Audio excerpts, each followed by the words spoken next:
Alrighty, that's recording. Sweet. Brendan, how you doing? Good, man. How are you? Good, good. Thank you for hopping on and taking some time to join us today. Yeah, absolutely. Anytime. Always a good time to chat with cool people. Absolutely. Can you hear me good on my end? It's not too echoey-ish. No, no, I can hear you great. All right, cool. I got you connected to a speaker. Sweet. So I got a room over here. We're doing a business workshop for local entrepreneurs. Let me go ahead and share the room with you. That's what the room looks like. Cool. Hey, guys. Oh, I'm sitting right in front of everybody. Okay. Sweet. So what I'll do is you know what we can do? Do the front lights over here turn off, or should we maybe turn off that spotlight so we can see them a little bit better? Yeah. All right,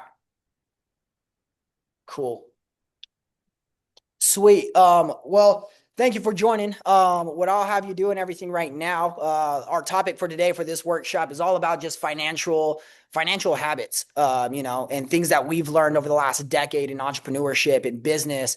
And so, but before we dive into, maybe me asking you some more questions, can you give the room a background of what you've done, some things you've accomplished, and then we'll dive into some like financial Q&A and we'll just have fun with it. Yeah, 100%. So, Brandon Bowski, when I was younger, dropped out of school at 15, was a senior in high school or junior and a half, med school credits, and just kind of just realized school wasn't my thing. I wasn't really a big fan. So, I played video games and I did that at a professional level, which back then was not a career, just to be clear. Like now, kids are like, I want to be a streamer, I want to be a gamer. Like, I hate to be that I did that before it was cool guy, but there was no money in it. Like, I was top 10 in the world on one game, famous on another game, made no money. Like Let before, me let me interrupt you. Let yeah, me please. interrupt you. I think you broke the number one rule, which was consistency.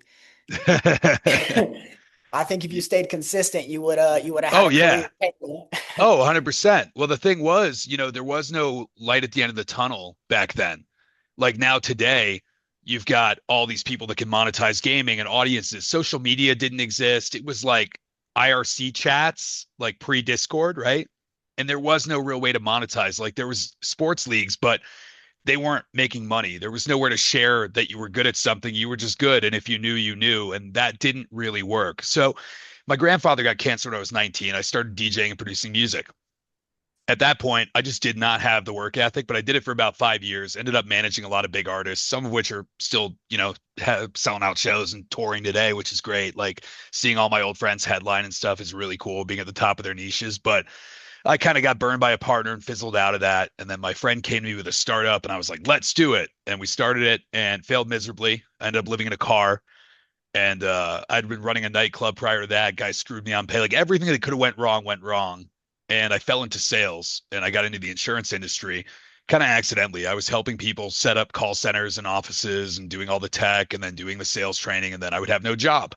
And then eventually someone was like, go do insurance. You'll make 50 grand your first year, but by year five, you're making 250. And I was like, I've never made under 80 grand a year in my life since I was 15. Like, there's no way. And after like 2 weeks of being broke and living in a car and sleeping in like my then girlfriend's guest bedroom that she rented, which was like the size of this, I was like, okay, I'll try this insurance thing. So I grew the company that I ended up working for from 38 people to 380. I was getting about a $250,000 a year at the time at 25, which was, adjusted for today, probably like 750, great income. And I wanted a raise because I knew I was going to make us an extra few $1 million, maybe five or six that year. And they were like, well, we'll give you 100 grand. And I like lost my mind, started my own thing, almost went broke, had a cash crunch, but I just told people like, hey, our bank had some fraud and oh, my card got stolen. I couldn't pay the invoice this week. And I knew that obviously the cash crunch was over investing into the business. So I just had to pull back for a week and magically it would all work. And I made about $1 million in profit that week, 900 grand. And over the next 2 months, total was 90 days, 2.1 million net. And I was like, okay, we're doing okay. Fast forward, started a business by accident because I wanted to buy a watch and I was downselling my leads, which is how I got into lead generation. My girlfriend did not want me to spend money on anything. She was like, do not buy a watch. We're going to fight. And she was very inherently wealthy and also very smart. So I was like, okay, I've never been rich. I'm just going to save all my money. So I stayed really frugal, but I started a side business. Side business ended up being, first week 2 grand, then five, then 10, 1 week, 108 grand. And I'm like, whoa, this is a real business. And it was pure profit. It was just a byproduct of my existing company. So I found this market that didn't exist, which was how to sell Obamacare leads to people in a way that they could then sell Obamacare policies to people profitably, which nobody found a way to make Obamacare profitable because the commissions were so low. And so I built this model, taught it to some people, helped them make hundreds of millions, sold a company to Bain Capital. They ended up doing billions of dollars in value with the exact same formula, did like 130 million with them post sale. And then I competed with them and did about 43 million in 6 months just on my own, separate from them. And then, yeah, just kind of after that, got sued for something that didn't happen. Took me a year to get dismissed. Cost me a $250 million exit. Probably cost me 90 million in lost profits if I was still in that business. And along the way, I had built a lot of tech companies and a bunch of portfolio companies that were doing okay. So I wasn't really crying the blues, but it was a big shift. I got stiff for $8 million the week it happened. And that was the week of my birthday in 2024. So we're almost 2 years now. But fast forward, I've done all types of things in all types of industries. We help buy and sell like 10 to $20 million a month in real estate. Sometimes it'll be higher. Sometimes, well, it's never really lower than 10. We also have a creative agency. I've got a bunch of home services businesses, marketing agencies that I have interest in on like the venture studio side. And what I mostly focus on now is just helping other people scale their businesses. So taking people that are doing like 25 to 50K a month in profit, all the way up to like 250 a month in profit and getting them to two, three, four times that.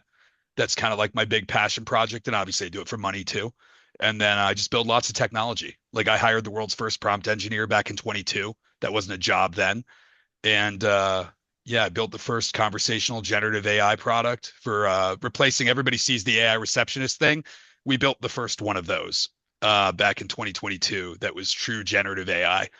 And so, yeah, that's pretty much the short of me. I live in Vegas. I've lived in Florida, Hawaii, New York, California, Nevada, Colorado, Arizona. I've lived everywhere. And most of the time, like 4 to 5 cities at once, but Nevada's where I am now. Perfect. And where's not to live out of all those experiences? No, I lived in the best places, I feel like. I lived in great places. I don't have any regrets on any of the ones I lived in. They all served their own purpose, like Hawaii was hard to live in, even though I was semi-retired. It was like waking up Eastern time, you're up at 3, 4 in the morning. So I'd wake up at 6, which was noon, and I'd work till noon, which was 6, and that would be my day. It was kind of a good little like semi-retired life. Um, and Vail, Colorado is a beautiful place to be. I lived in Breck as well for a few winters. Great places, love to snowboard. But it just depends on your lifestyle. I think a lot of people, they grow up somewhere and they get stuck there.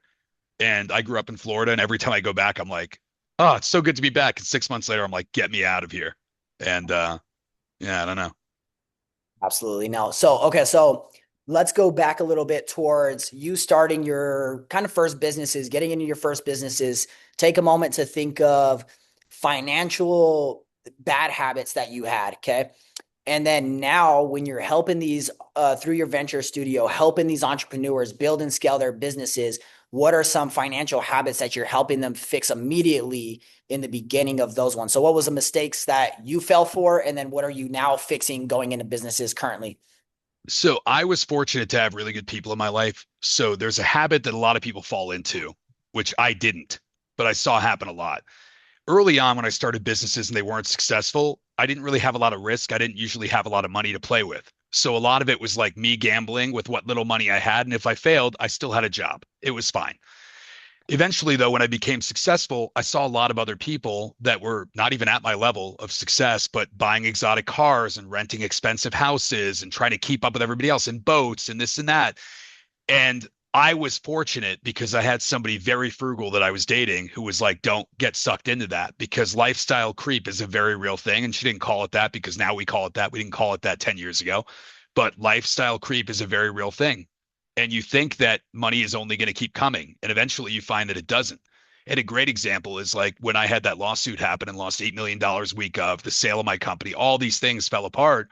The business got essentially halted, but I had made and saved money because I lived realistically. Now, did I fly private everywhere? Yes. Did I have 11 cars? Yes. Was one of them a Bugatti? Yes. Did I have houses in 5 cities? Yes. But I was making so much money that that was not irresponsible. What most people do is they do irresponsible things with money when they get it. A great example, a guy I'm speaking for at the end of this month in February, he says to me this morning, hey, and I don't really know this guy that well, I'm going to buy a McLaren GTS.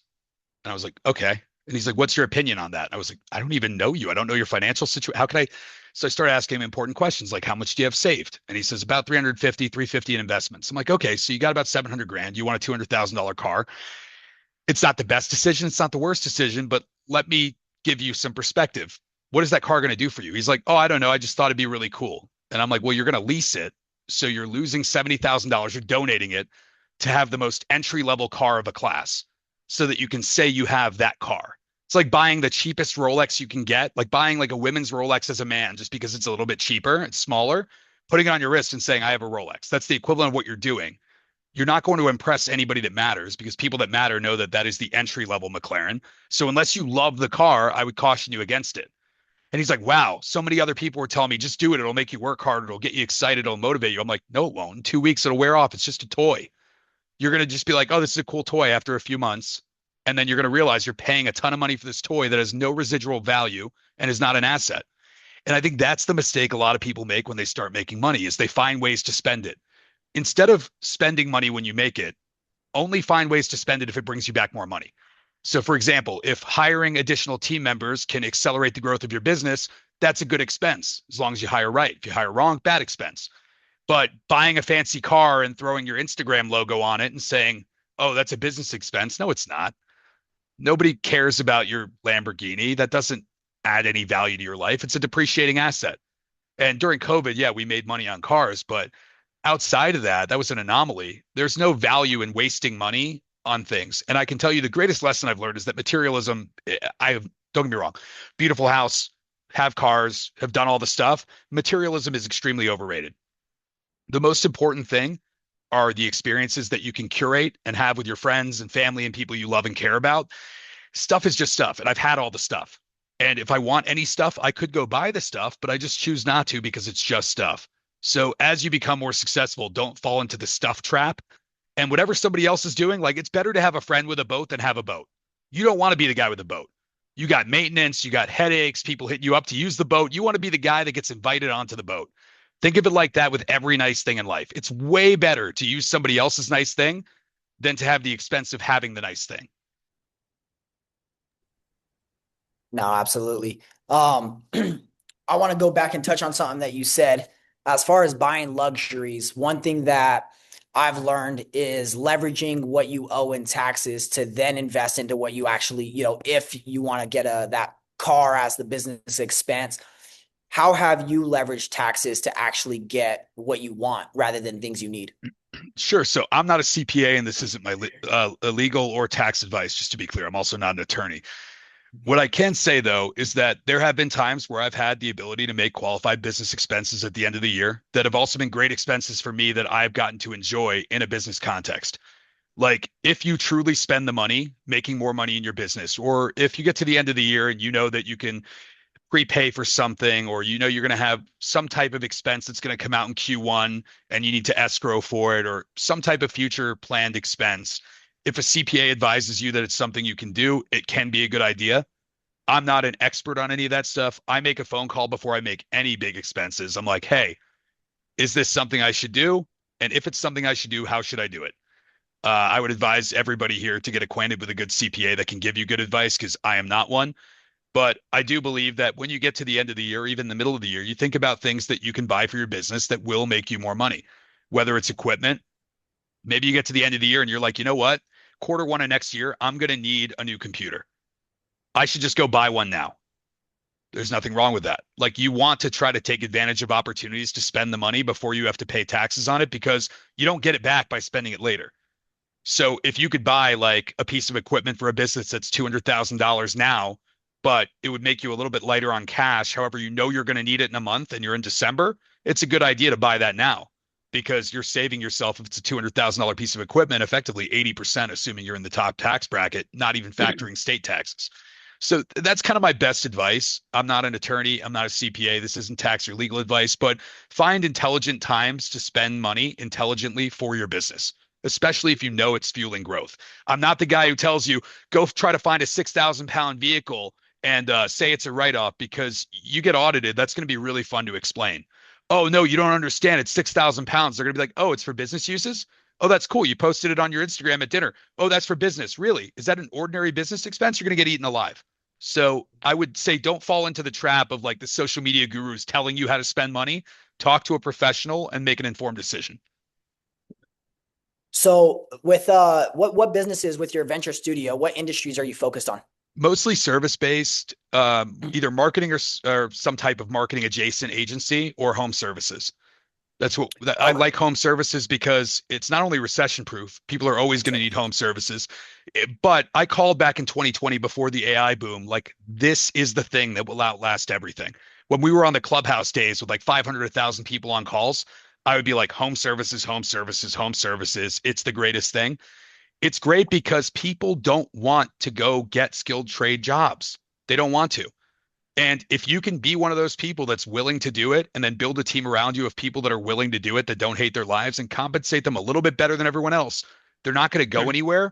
And the price is only going to go up because when everything can be solved by AI except for your water heater being replaced, that guy replacing the water heater becomes really valuable. When you can't flush your toilet and you're like screwed and your wife is pissed at you, that plumber gets really valuable. When the air conditioning stops working in Florida or Vegas in the middle of the summer, that guy becomes valuable. So you have to look at the future and what you think the trends are going to be. And more often than not, it's very obvious stuff. It's just we don't choose to put ourselves into the future and think about where things will be. Yeah, that's twofold. As far as one, when people think AI is going to take all the jobs, all the labor jobs are actually going to be high demand always. Yep. Uh, Two, anything epidemic happens, just like the pandemic happened. It's an essential business. So I was just telling them, like, I had a gym shut down because of COVID. But guess what? Everybody else that was a home-based service business stayed in business, essential business. Yep. I had a No, gym too. It definitely. was a big mistake. I had a biohacking gym with like, it was like $1 million project, lost every penny of it because I opened during COVID. And I was already building it out. I was like, oh, I'm sure it'll all work itself out. The world will come back to normal. It did not come back to normal at all. And not fast enough anyway. No, I think the gym business is something that you get into when you got plenty of money and it's just kind of like you're okay with either breaking even or not making Yep. money and it's more of a hobby and you're into fitness. Yeah, it's Uh, passion. yeah, and if it makes money, great. Now, Yep. so okay, I want to still focus the conversation more on finances. Getting into business, a lot of the business owners here, they've been in business for 5 years, 10 years, local businesses. As far as something that is, we tend to follow common financial things that we just hear out and about.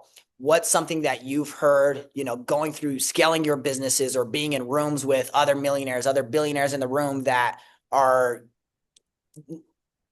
not necessarily giving financial advice at the $50 million level, but giving financial advice and tools and things that you could be implementing into your businesses, strategies when you're at maybe the 6 figure mark, maybe low 7 figure mark. Yeah, um the most important thing is budgeting. And when I say budgeting, it's actually the opposite of budgeting. Most people, when they think about a budget, they say, this is how much I'm going to spend on this thing. Budgets are fake. If you have a budget, it is a dumb decision. You have probably made a mistake. You were likely told you should have a budget, like a marketing budget, for example. I've talked to people. We have a creative agency. I'm from the marketing space, and people say, this is our budget. Okay. Why is that your budget? And people are like, oh, I don't know. That's just what we spend. And it's like, okay, wait. So let's get this straight. You're spending $10,000 a month. It's making you $40,000 a month, right? So every dollar you put in turns into four. And you need more leads, but you don't want to spend more money. You want to try to spend the same money and get more leads. You want to lower your lead cost. Why wouldn't you just spend more money? You're making four times. Like if you have a 4x return, why wouldn't you just spend more money? Oh, that's our budget. I don't know. It's our budget. And every time I have that conversation, I'm like, okay, do you understand that a budget is a bad thing when you're trying to grow a business?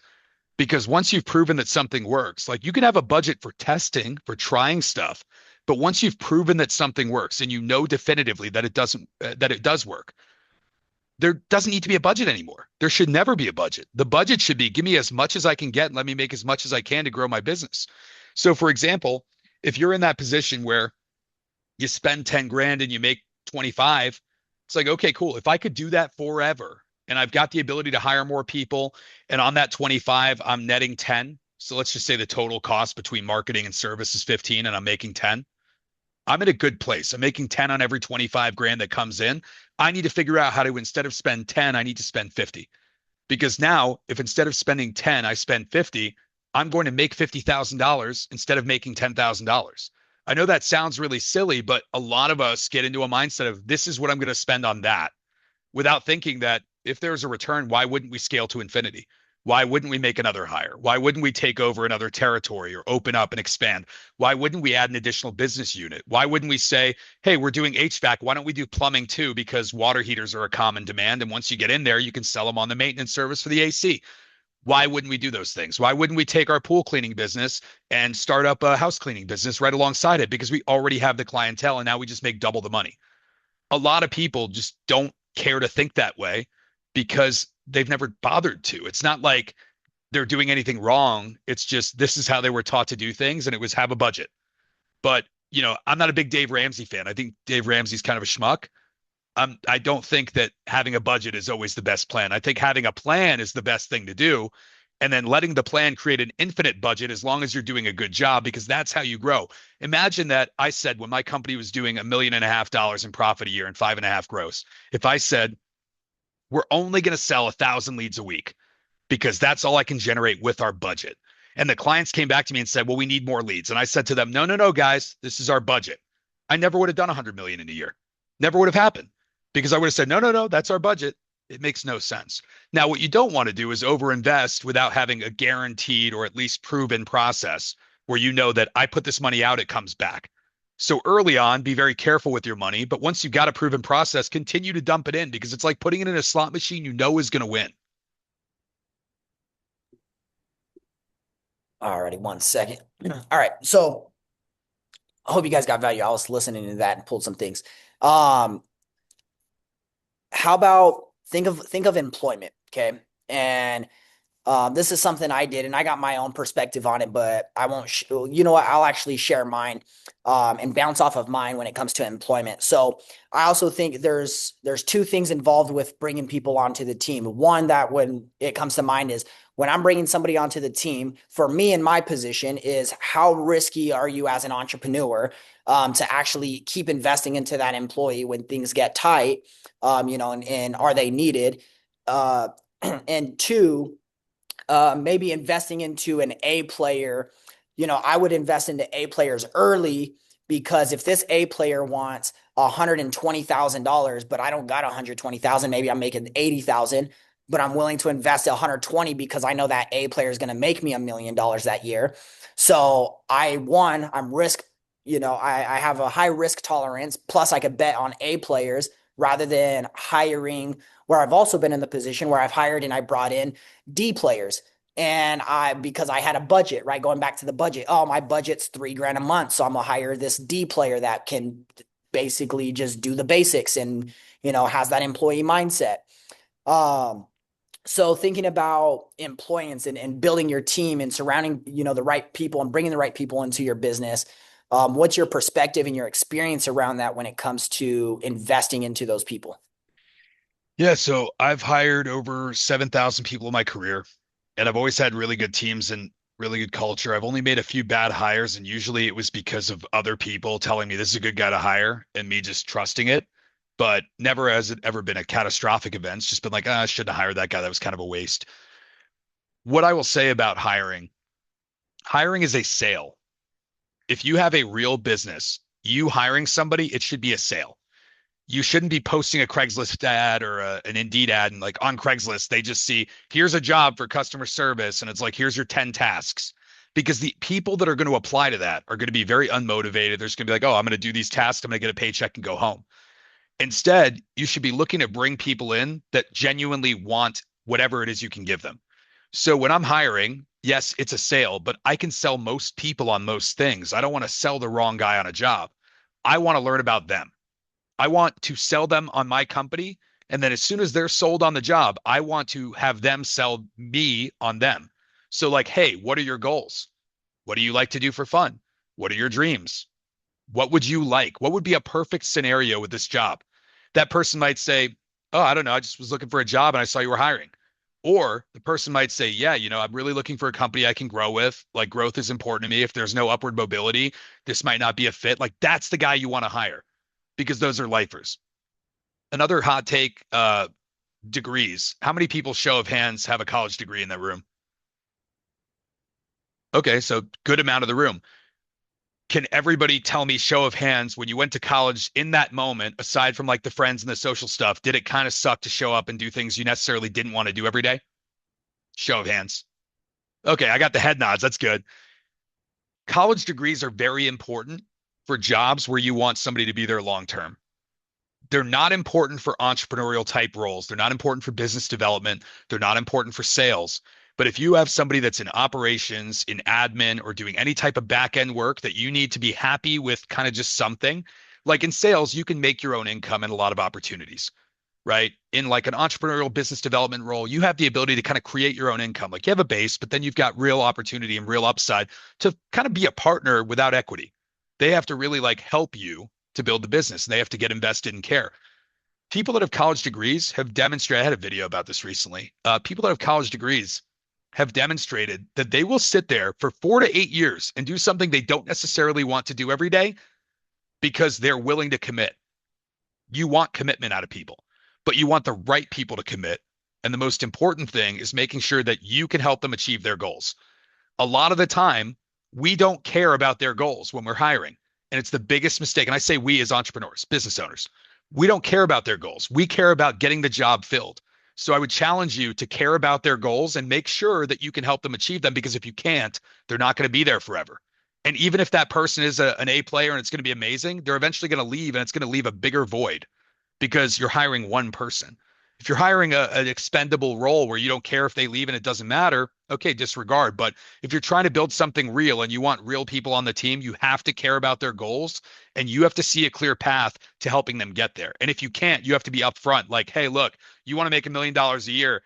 So do I. I don't know that I can get you there. But what I can do is I can give you a great opportunity to learn, a great opportunity to grow, and it'll be a great time. And that person might still say, like, I'll take that job. Or the person might say, okay, cool. Thanks for being honest with me. And sometimes, look, the people say, like, I want an opportunity to make $1 million a year. Look, a lot of those people are never going to make $1 million anyway. So they might still be a good person to hire. But you have to understand where their head's at to know if they're going to be a good long-term fit or if they're going to be someone that just shows up. Absolutely, especially if you're which is smart for what you're doing as far as being in the service-based business is if you have people, especially let's think about like commission-based people that are selling these platforms, selling companies, they do have that option to go make seven figures because it's service-based. You could go nationwide, you could go global if you want to. Um, Something that you said too that I was talking to the room about investing into like masterminds, right? The power of investing into masterminds. And there's when we're hiring, we're not just dealing with that hire, we're taking care of their family. You're essentially responsible for their Oh, yeah. mortgage, their car payment, their insurance, their kids, their food. You're responsible for their family. So it's not you just hiring a person. So I'm glad you touched on the goals because the first thing that I do when I do bring somebody onto the team is definitely give a foundation of who's in your family, what are your goals, what do you care most about most outside of work, and then let's make work with that. Yep. Uh, on the other side, when it comes to, you touched on something like posting a job on Craigslist or posting a job on what is it, Indeed or LinkedIn. Those are great, but you're going to get super low ambitious job, people looking for that hourly clock in, clock out, and I'm going home. Where I've learned to invest into the room. And when I invest into the room and I get in the room with the right people, I may find somebody that can solve that problem, whether two ways. Either they're looking for a new career and I could bring them onto the team, or they offer a service for the problem I'm solving, and I could probably even pay them cheaper as a service than paying them as an employee or a salary, and getting better results. Because it's what they do, it's what the skill set that they want to achieve for you and your business, the outcome. So I've definitely invested a lot into getting into the rooms to get with the right people. So that way those people, and especially if you're looking to grow, you know, uh, your business at a higher level, you could get a lot of referral based positions filled, saying, oh, this person's great, you should hire that person instead of, meeting somebody off of Indeed or Craigslist or LinkedIn job postings. Yeah, and I Uh, I was gonna say to that point, I really like trade shows and like very niche masterminds for that reason. Like I'll speak at people's events just because I'm like I know there's gonna be good people here and I have somebody I need for something. And I'm sorry, can you hear me? go ahead, we're Oh, listening. sorry. No, I was just gonna say like I'll speak at masterminds sometimes and I'll know that in the room are gonna be people that I will need for something. And I'm a big fan of like aqua hiring people where I'll take somebody who I know has a job or like at a trade show or a conference. I know this person has a job, they're doing business development, they're working for a company, they come up, they pitch me, I like them. I'm like, you know what?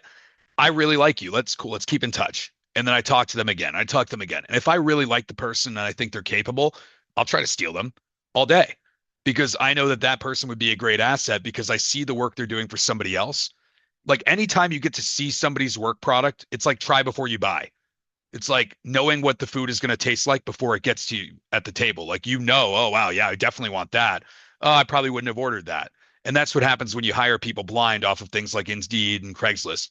The other thing is the power of meeting other people that are like-minded, that are interested in similar things or in similar industries, but also like their teams. You never know where somebody's at. Somebody might be like, oh, I just let go of a guy who was amazing, but I have like this person at my company that like threatened to sue me because it was a hazardous work environment or whatever. The guy just cracks a lot of jokes, and you're like, oh, we're not politically correct over here. Bring him. Or on the flip side, like, oh man, I just had to downsize because times are just a little tough right now and the economy's rough. And I just got rid of a guy that's really solid. I mean, he's not the best guy I've ever had, but he's pretty good. Like, it might be worth talking to. And you have the ability to say, okay, this is a good guy. I like this dude. He's experienced enough. He already knows most of the job. Yeah, I'll take him versus training somebody completely from scratch where you don't have any idea if they're going to do well or not. Absolutely. So I want to open it up for anybody in the room. If you guys have questions, anybody got a question that you guys want to ask directly? It can be about anything in business, finances, entrepreneurship. Um, One thing I'll ask to as well is you have a family, correct? No, no, no, no. No? Single, no wife, no kids. I would love kids. That'd be great. Okay, so let's talk about that real quick. Um, in entrepreneurship, right? We got and I'm trying to stay on the topic of finances too as well. Um, you hang how should I direct this question?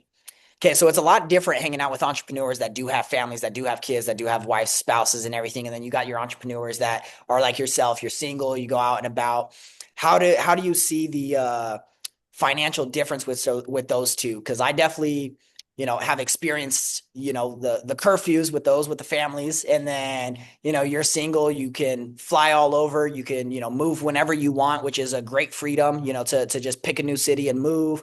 Um, from your experience, how has that been with you and then just other friends and colleagues inside of entrepreneurship? Yeah. So for me, I mean, I'm like one of those hopeless romantic. I would love a wife and kids. Just got to find the right wife to have the kids with. That's important. Um, but a lot of my friends have wives and kids, right?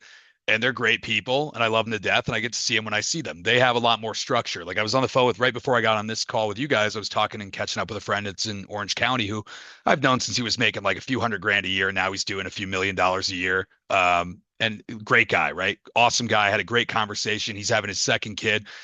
I was talking, I was like, yeah, you got any plans to come out this way? And he was like, not really. It's like 45 minutes. I mean, I could jet out. We could grab lunch or something, but are you going to be out here? And I was like, well, it's probably easier for me to come see you, I guess. I'll get on a 45-minute flight instead.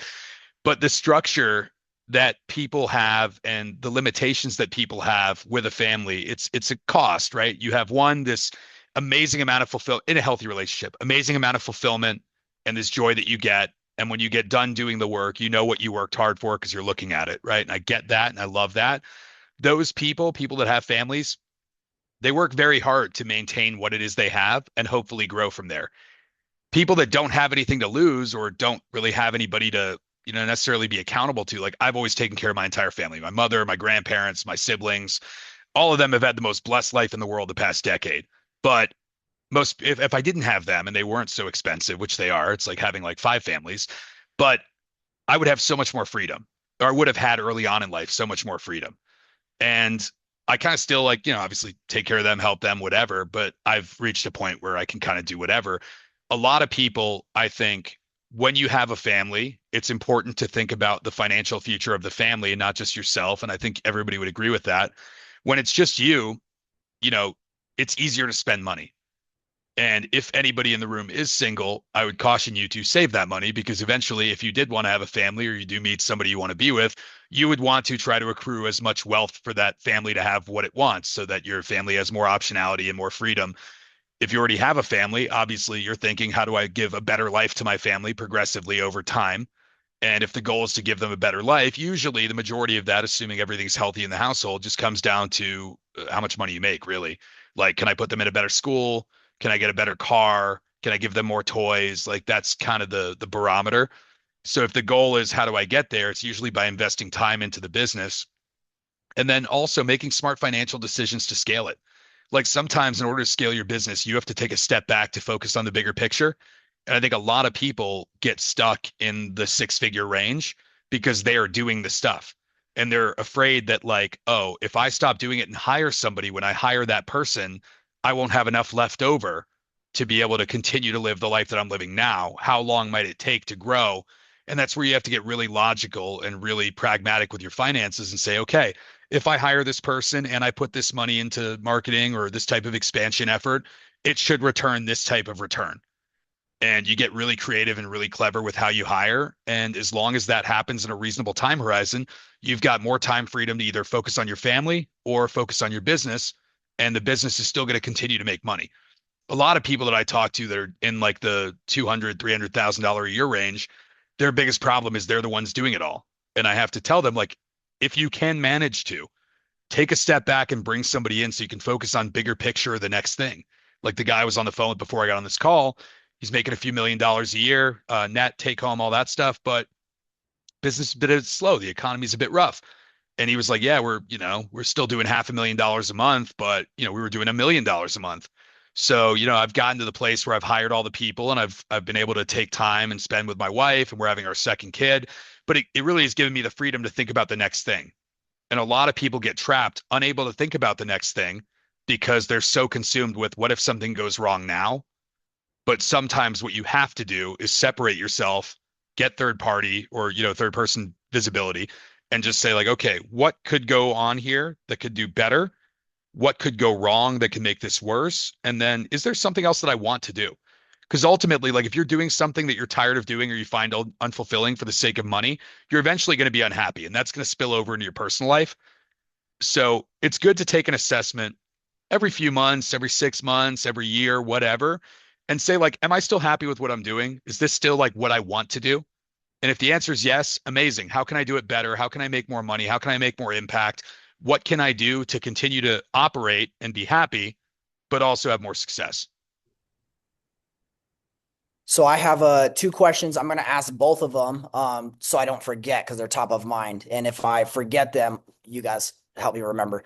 So the first one is I want to speak specifically to the insurance people just because more people will probably see this than live here that are in the insurance industry. And so from your experience with insurance, what would you do differently to scale your insurance business? And then number two, which it's okay if we both forget about this one, we'll come back to it. But the question number two is when we're building a business and one business is kind of running on its own and it's doing its own thing, and you're ready to jump into something new. This business, you're not getting rid of it. It's going. And you're ready to jump into something new. What's kind of the framework of jumping into something new in your mindset around that? So we'll touch on insurance first and then we'll jump to that one. The second one's actually easier, if that's okay. Okay, so yeah, Yeah. yeah, let's go to that. So when you have a business that's doing well, and then you want to start something else or do something else, and you get excited about it, and you're like, I'm going to do this thing, and I have an idea and I'm passionate about it, the most important thing to do is think through it all the way. And think through it like you're building a house, like you're an architect. Like, what does it look like? And this is kind of silly. It seems like elementary, but you really need to think through every single thing. every job, every task, every business unit. What is your marketing strategy going to be? Come up with all the ideas. I always recommend testing the waters first. So if it's a word of mouth type business, talk to people about what it is you're going to do. If it's something you've got to market, spin up a basic landing page using Lovable and test run some ads. Like do everything you can to make sure it's viable before you jump in, because what you don't want to do is have a really good business that makes you a bunch of money and then your new business takes all the money this one makes. You don't want that. So you really want to think through every possible variable. Know what your marketing strategy is going to be, know what hires you have to make, know what all the tasks are going to be before you jump. Because a lot of people get excited about an idea, and show of hands, how many people know somebody who's got a new idea every 5 days that they're posting in their bio or their LinkedIn or whatever they're telling you about, and they're so excited? We all do. Everybody knows somebody who gets stoked on the new idea. I'm the new idea guy, but I don't tell people about my new ideas until they kind of pass through that test of like, can I actually do it? And then can I do it with everything else I have going on? And being able to say no is often more important than saying yes, because every time I thought like, oh, I have the Midas touch, I failed. Every time I said, I'm going to just figure it out, I failed because I didn't think through it the first time. If I had thought through it before I did it and, look before I leaped or whatever, I would have been more successful. But a lot of people, what they do is they say, well, I did good over here. I should do great over here. It doesn't work that way. Like, for example, you don't hear about the hundreds of companies people start and never launch. Like I've got probably 150 entities I've registered, maybe 200 by now. I would say 30 have launched, 50 have launched maybe. And of the 30 to 50 that have even launched, I've probably pursued 20 of them. And of the 20 I've pursued, I would say 10 of them did over $1 million. Like that's not, we're talking about 10 businesses doing over 1 million. Now some of them have done over 100 million, but 10 businesses really, maybe it's 15 now. I don't know. It's been a while, but 10 or 15 businesses out of 150 to 200 have made a significant amount of money. The rest of those you just don't hear about because they're just ideas. And an idea without execution is nothing. An idea with execution is a business. But I would caution you before you go and execute, make sure you've thought through the idea every possible way that you can, because it's easy to make mistakes. So one thing you said that's important is when you're launching a business, you don't want your new business to feed off of your old business. And in entrepreneurship, we tend to, and we're like, this one's cash flowing. Let me just take the cash flow from this business and invest it into this business. So technically you don't have a business here. And now you got some that just needs cash flow fed into it so much. I believe in how can we, if this business is already going, how can we start this new business with no capital injection, because maybe you got relationships and resources and strategies already built out, ready to go, to where you just go make sales and sell your way out of it rather than trying to, inject capital from this other business. So, speaking on that, what would you recommend from your experience as far as either injecting the capital into this new idea, and how do you not touch this other business's Yeah. cash flow and leave it alone? Start every company with as little money as possible. You want to spend like very small amount of money testing the waters. That's why I said like run some ads, use a cheap like Lovable to build a landing page, test it. But the best businesses to start are not the ones that seem like the best ideas. They're the ones that are symbiotic and synergistic with your existing business. So like somebody in this room, just tell me what somebody's business is, if you would. Just pick somebody and say, this business does this. So we got a brick and mortar coffee shop. Okay, let's see. Um, It, Man, it's that's a doing tough one, but well. we're going to do it anyway. So, Uh, okay, let's say we let, have a brick and mortar coffee shop. Do they roast their own beans? yes. Okay, great. So let's say you roast your own beans, and a lot of people love to come get coffee, but some people also want to make coffee at home. Like I like to go to the coffee shop every day. I go to the same French cafe. I met a girl there yesterday that I was telling what pastries to buy for her friend's birthday because I go there every day. And she was like, "Oh, if you're ready, you can order." And the guy who owns it was like, "No, no, I know what he takes. He comes every day. He gets the same thing. It's just a croissant and an Americano, but they have a good bean." Some people at home are going to want those beans. I would go on TikTok shop. I would bag those beans because I'm sure you already sell them retail, right? You roast them yourself. You certainly sell them, right? Whoever that is, just I'm going to look around for facial recognition. Okay, cool. Do you sell the beans? Okay, awesome. So if you already sell the beans and you go on somewhere like TikTok Shop and you find a ton of influencers and you send them the beans and they tell people about the beans, you now have a wholesale e-commerce business selling beans. You might sell it to other coffee shops, which you may already do locally. You might end up selling to a ton of consumers all around the country, but you can, with $0 out of pocket, you're just sending away some coffee beans. It doesn't cost you much. It's just sending the beans you already have to a bunch of creators to then post about your beans, paying them a commission. The biggest problem you might ever have is you have to get a warehouse for all the beans you're selling. There's no risk there. Anybody else? Some other business. What else? What else? We got, let's go with this is another one. Let's go with trash can bin cleaning business. Shit. Okay. I clean your trash I'm can bins. No, this is a good challenging one. So yeah, yeah, is it residential or commercial? yeah. It's Airbnb, but it's both. It's Okay. both, but the target is Airbnb. Okay. If the target is Airbnb, then we're looking at a lot of residential properties. If I'm cleaning your trash cans, why am I not cleaning your house? That's the easiest thing. You already have deals with people where you're cleaning their trash cans. Why wouldn't you clean their house too? Why wouldn't you clean the pool? Why wouldn't you bundle all of that, save them 15%, and you're making a ton more money? Like you want synergistic businesses that thrive on one another. Because when somebody calls you for housekeeping, you then say, hey, you want me to clean up your trash bins? They're getting kind of smelly. Oh, yeah, your garage smells. Cool, no problem. We'll take care of that. Oh, I noticed that, we were cleaning your house and you have a pool. You know that we do pool services, right? Oh, you didn't know that. Oh, okay. Well, actually, if you bundle them, we're like State Farm. We're a good neighbor. If you bundle all that, we'll save you $40 a month. Whatever, right? But people aren't going to say no because they're already happy with your service. So if you have a client that's already happy and you can offer them something else and they already like you, there's no reason they would say no. That's how you should approach every business. The way that I started my marketing company was I had leads my guys didn't want to sell. They would hang up on them because they were too poor and the commission wasn't high enough. So I sold them to another guy and that guy said, I'll take them. And eventually he said, some of these people are too poor for me. And I said, crap. So then I told somebody, hey, start an Obamacare business and I'll make sure the leads are so cheap because I had to make the other guy happy so he didn't cut them off. So I had to take all the poor people that were poor for me, send them to him. The poor people that were too poor for him, send them to this other guy. By doing that, I created a multi-billion-dollar industry that was not currently very saturated. Like nobody figured out how to make it make money. And all I was a trash man. I took the leads that I didn't want and the leads my friends didn't want, and I sold those to other people.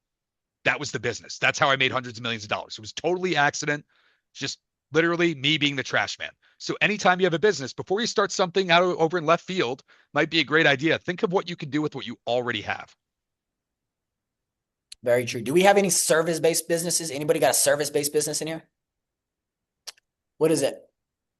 Uh, I built MVPs. I'm a programmer.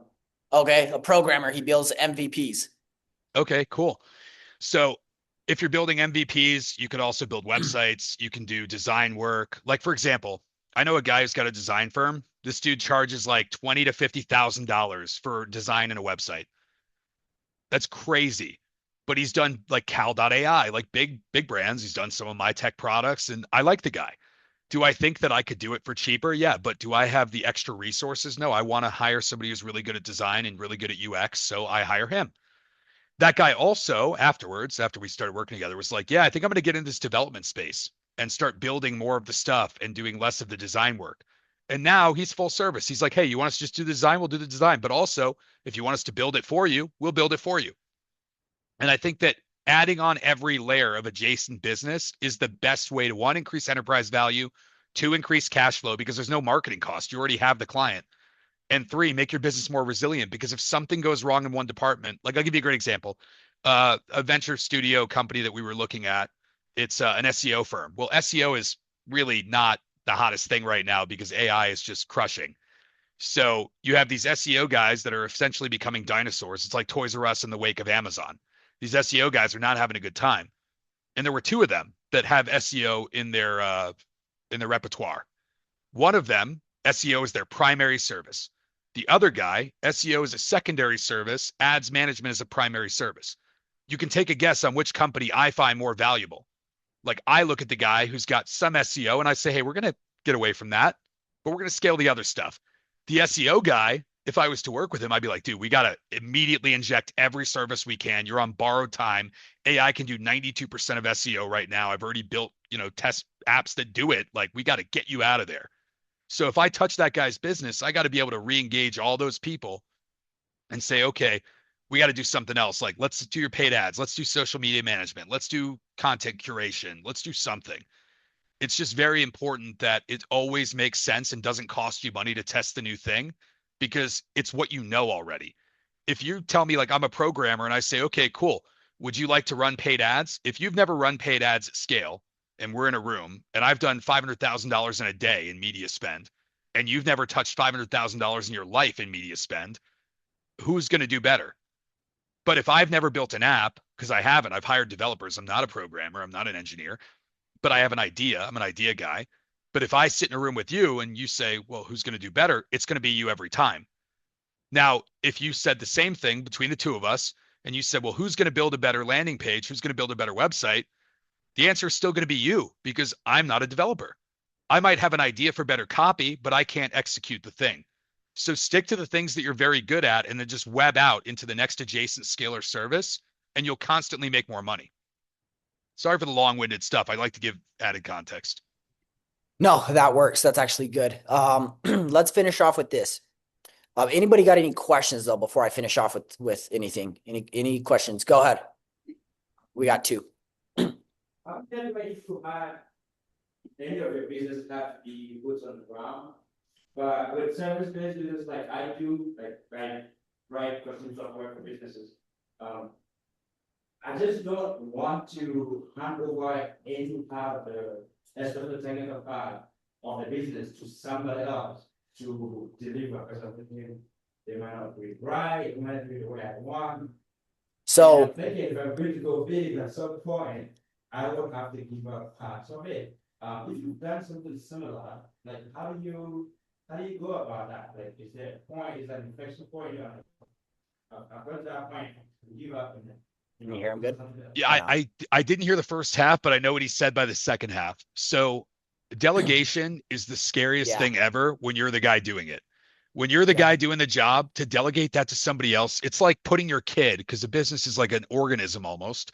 It's like putting your kid in the hands of somebody else, except other families rely on that kid doing well in school for them to survive and pay their bills.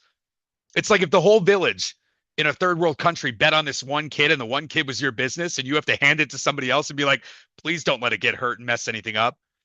So the thing is that nobody will ever do it as well as you will. Banish the thought, get it out of your mind. Nobody will ever do it as well as you will. Even if they do it as well, cognitive bias, we're going to say they don't do it as well because we're better. We're the guy. It's our thing. Very, very infrequently will you find somebody that does something better than you do if it's what you've been doing your whole life. But if they get close, if they're close, like 80%, that's still good. If you're at 5 stars and I tell you you're going to go from 5 stars to 4.5, all right, I went from working 50 hours a week to working 10 hours a week, and I went from 5 stars to 4.5, and my clients are still happy enough. That's still a win. Now, the question is, how do I go from 4.5 and get it to 4.8 or 4.9? Nobody's going to come in and immediately be exactly who you want them to be, because everybody in this room, everybody here, myself, Michael, everybody here has at one point not been great at whatever it is they do. All of us. So if we know that somebody has the potential, and I like to hire for aptitude, I talk about this all the time. If somebody has the potential to be great and they have the will to be great, you can chisel that out of the marble that is them, and you can make them great. What happens though is people give someone a task and they say, you did it wrong. And then they go and fix it. Or you did it wrong. You should have done that. What I like to do is I had a WWBD framework, which is how I went from working 40 hours a week to working 2 to 3 hours a week, making $500,000 plus a week in profit. And the WWBD was simple. I was thinking like, what would Jesus do or whatever? I mean, I was born Jewish, but I don't practice. So WWBD, what would Bowski do? All I used to do when people would ask me a question is I would say, what do you think I'm going to say? What do you think that my answer would be? And it forces people to think critically in a different way because they're not thinking, what do they think is best? They're thinking, what are you going to say? So now think of it like prompting a GPT because it's like a mini brain. If I ask a person, hey, what do you think I'm going to say? What's important here is their knowledge of me, their frame, their model of me. So if they think that I operate a certain way and they're right, then okay, yeah, that's exactly what I would have said. Go do that. If they're wrong, it's not, no, that's not what I would have said. It's, okay, that's not a bad idea. And sometimes it's a better idea, by the way. Sometimes other people with third party, you know, vision from up here, bird's eye, they have better ideas than we do as business owners. They're just like, I do it this way. And you're like, oh, actually, that wasn't what I was going to say, but it's really good. Go do it. Other times they'll say something and it's wrong. And you'll say, no, no, no, I don't think that's a good idea. Because if we do that, this will happen. So you give them the cause and effect. You don't just tell them bad idea. You say, don't do that because this will happen and that will create this problem. Instead, what I would do is I would do this, or I would do it this way, because this way will get me that outcome, and that outcome doesn't have a problem. It's a good scenario. And as they continue to do the WW blank D exercise, where instead of asking you the question and then you saying, here's the answer, instead it's, I think you'd probably tell me to do this. They get to know you better. They get to know how you want it done, and they get closer and closer to it being perfect. Now, there are some people that are not fit to do that. Some people are lazy, some people slack. You need to make sure whoever you delegate to cares. They have some investment. And maybe when you start to delegate, if you're making that type of move away from doing the work to delegating, maybe you give them some type of bonus for a good review, for a positive response. Like maybe you're doing house cleaning and somebody writes a 5-star review. They can't be upset if they wrote a 5-star review. You can't finesse somebody into 1-star guy into a 5-star review. It won't happen. But if that guy gets a 5-star review, you attaboy him and throw him $50. Great. Whatever it is, $20, 25, it doesn't even matter. But you give him something, and then that person is now like, I did a good job. I'm going to go do a better job again. Another perspective I would add to that too is if you are really good at what you do and you enjoy doing that part of your work, maybe you bring on a business partner that runs or just a sales rep that runs the sales side, or a business partner that runs the business side, to where they go build the clientele and bring all the clientele in to where you're building all the work. So there's two different ways to look at it too. And then I would definitely say if you want to build a business and you do want to scale, you got to get non-attached to you doing all the work and turn more into a business owner and not, the person doing the work for sure. You got a question? Yeah. So, when you make money as a business, it's best that you don't just have it sitting in the bank for a long period of time, because if it's just sitting there, it's not doing anything. You might as well invest it somewhere where it can at least have the potential to make you money. What is your best advice on where to invest your money when you start up as a business and get those first initial profits? Where should you put it? Should you throw it into S&P? Should you invest in better equipment? Should you, where should you put it? So for me, it's always, how do I deploy? Like, obviously you have an amount you're making. Let's just make up an arbitrary number and say 10 grand a month in profit. If I take 10 grand a month in profit and throw in the S&P, not going to have a meaningful impact.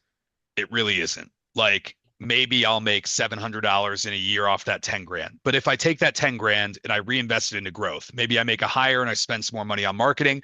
Now my 10 might be 15 and eventually 20. So I always look at ways to invest the money back into the business for future growth. Because now if I get to 20 grand, now I get to take my 10 grand, then I can throw that into the S&P, or I could throw it into a high yield savings and wait until I can spend 15 grand to hit the next phase of growth. You should always be focused on getting to where you were and then creating a new baseline. So if you're at 10K, I want to get to 25K. That's my new baseline. I want to figure out how to take my 25K a month in profit without going below the 10K I started, but reinvest 15 of it. How do I now get to 35K or 40K? And maybe that's not possible. Sometimes with the infrastructure you have, you get stuck. And it's like, this business cannot make more than 50 to 80K a year in its current form. And you have to totally reevaluate, do I want to rebuild this company to be set up for scale, or am I happy with where it is? And if you're happy with where it is, maybe it's time for the next mission, or maybe it's time to coast, chill, enjoy time with your family. Everybody's their own prerogative, right? But when you're making money, don't be so quick to park it in other places where you have no control over it. I'm a big fan of keeping control of my money. High yield savings account, I'm not going to make as much money on the investment, but I have the access to the money and I don't have to worry about a bad day in the stock market. Now, if you have millions and millions of dollars bleeding a hole in your pocket, you got to get strategic. If you're making hundreds of thousands of dollars in the year at the end of the year in profit, you may want to look into, again, not legal advice, not tax advice, but you may want to look at buying some real estate and cost segregation and these other advanced tax strategies that people use. But early on, when you're starting to get those initial profits, I would focus on how do I pay myself first, make sure I have some money. Like if you're starting off with no salary, you're building the thing great. Or if your salary is low, increase the salary to something that you would find comfortable. Take the rest of the money and reinvest it into growth. And then you hit the next level. And now it's like, okay, I take a bigger bonus or distribution at the end of the month. I reinvest the rest toward growth. And then eventually you'll get to a point where you've plateaued. And it's like, okay, growth beyond this point becomes diminishing returns. I'm not making as much money, blah, blah, blah. That's where you start to get creative and think of what do I do with this money? Definitely, definitely. And our next month's workshop is multifamily real estate. So Nice. that's where we would put money. All right. So to wrap this up, what is the best financial advice that you have received? I'm going to give you two, and they're somewhat conflicting. The first one is save your money. It's simple. Like a lot of people find ways to spend it, and that's why I said at the very beginning of this conversation I just had was save your money. But the second one is that this is from one of my first and only mentors that I've ever had. He was my boss. I ran his company. I left and started my own thing. He supported me in doing that. It destroyed his business. Like I crippled his company when I left. I didn't do anything wrong. I just stopped being there. And one thing he said to me when he went through his divorce, he got back with the girl. And I said, dude, are you out of your mind? That divorce cost you $700,000, dude. And now you gave her another ring and you're back with her? Like, what? And he goes, Balski, life ain't about money. I'm like, who the hell is this guy? This is the most materialistic guy I know. Life ain't about money. It's about making memories with people you care about. Anyway, I'm going to go golfing. See you later. But it is the truth. Money can only do so much. Money can solve money problems, but money doesn't solve every problem. Like I had a Bugatti and lived in 5 cities and I was still depressed. I could go spend 50 grand a day on clothes and I wouldn't be depressed for an hour. And then I'd wear the clothes and feel good for 5 minutes. And then they have the tags taken off and now they're just clothes. I'd buy a new Lamborghini, a new Ferrari, a new Rolls Royce, and I'm excited for the week that I have it. And I get to, I'm excited. My friends see it and they're like, oh, new car. Cool, cool, cool. 2 weeks later, it's an old car. The money is only money. You have to have a purpose for what you want to do with it. So like for me at this phase of my life, it's like, okay, I'm building my dream home up the street from here. That's like a $6 million project. Could I build a $20 million house? Yeah, but I don't need that. Like I want exactly what I want. I've already designed it. I'm meeting with an architect to formalize everything and then get the builder to work. That's enough for me. Everybody's enough is different. Some people are like $1 million house where I live is a mansion and I'm happy. And that is the exact house I want. And I know exactly what I want and I'm going to go get it. Whatever it is that would make you happy, that's what you should focus on making or saving money towards, not what society thinks you should do. You don't need to go fly private just because some guy flies private on Instagram. The dude probably scams somebody to get the money anyway because he's probably a course guru. Do what makes you Yep. happy and take care of your family and the people you care about. Make a lot of good memories. And thank you guys for having me. Yeah, I always say what you're saying on save, don't save just to save, but save to invest, but know where you're going to invest with that money later down the road. Yeah, don't Uh, find ways to spend it unless it's going to either yeah, make you more money or improve the quality of your life. perfect. Well, I appreciate you giving us your time tonight. Definitely got some value from that. And then, hopefully we can have you on here in the future. Cool. Cheers. Appreciate you guys. Have a great day. Yes, have a great rest of your night.